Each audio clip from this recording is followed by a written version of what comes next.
ఆ రోడ్డును ఇన్నేళ్లుగా ఎందుకు విస్తరించలేదు? చేవెళ్ల ప్రమాదంపై సమీక్షలో ప్రశ్నించిన చూసుకో సుప్రీంకోర్టు కమిటీ అడిగింది. ఏమైందిరా నాయన అసలు యాక్చువల్గా అక్కడ మంత్రులు ఉంటుంది, మన్ను ఉంటుంది, మశాడం ఉంటుంది, పెద్ద పెద్ద లీడర్లు, తోపు మునగాలనుకునే లీడర్లు ఉంటుంది. మరి ఏం చేస్తుంది దానిపైన? అక్కడ ఉన్నటువంటి పేద ప్రజలు ఎక్కడైతే తాండూరు కానీ లేకపోతే ఇక్కడ చేవెళ్ళ కానీ అటు వికారాబాద్ కానీ అక్కడ ప్రజలకు కనీస సౌకర్యాలు రోడ్డు పెద్దగా చేస్తేందుకు కూడా గిన్నెని సంవత్సరాలు పడుతుంది. స్వాతంత్రం వచ్చినప్పటి నుంచి ఇప్పటిదాకా ఈ రోడ్డు లేదు, మన్ను లేదు.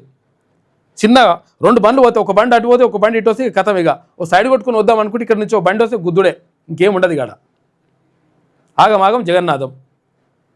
జస్ట్ 4 లైన్ కూడా లేనటువంటి పరిస్థితి. దీంతో అనేక ప్రమాదాలు జరిగినాయి. గత సంవత్సరం అంతకుముందు అది ఆడ కూరగాయలు అమ్ముకుంటుంటే పాపం వాళ్ళ మీదకి వెళ్ళి దూసుకొని పోయి 15 మంది చనిపోయారు ఒక్కడేసారి. అరే రోడ్డు కనీసం విస్తరణ చేస్తందుకు కూడా వీళ్ళకు చేతులు వస్తలేవు, తర్వాత అక్కడ ఆలోచన వస్తలేదంటే మేము మంచిగుంటే సరిపోతుంది. ఇక ఎవడేమన్నా కానీ ఇటువంటి పరిస్థితులు ఉన్న కొంతమంది నాయకులు దీంతో అన్యాయం జరుగుతూ ఉంది ప్రజలకు. ఏం చేశారని చెప్పేసి సుప్రీంకోర్టు అడుగుతుందాడ. ఇప్పుడు కొడంగల్కు ముఖ్యమంత్రి గారి నియోజకవర్గానికి పోవాలంటే కూడా ఇప్పుడు పరిగణించి పోతురు వేరే, ఎందుకంటే కొంచెం స్పీడ్గా వెళ్తారు, మంచిగా రోడ్డు ఉందని అట్లా పోతురు. కానీ అసలు యాక్చువల్గా ఇటు నుంచి పోతే ఇంకా దగ్గర ఏది ఇక్కడ చేవెళ్ళ ఈ రూట్లో పోతే మరి ఇప్పుడన్నా మరి ఏం చేస్తారో చూడాలి మరి దానిపైన.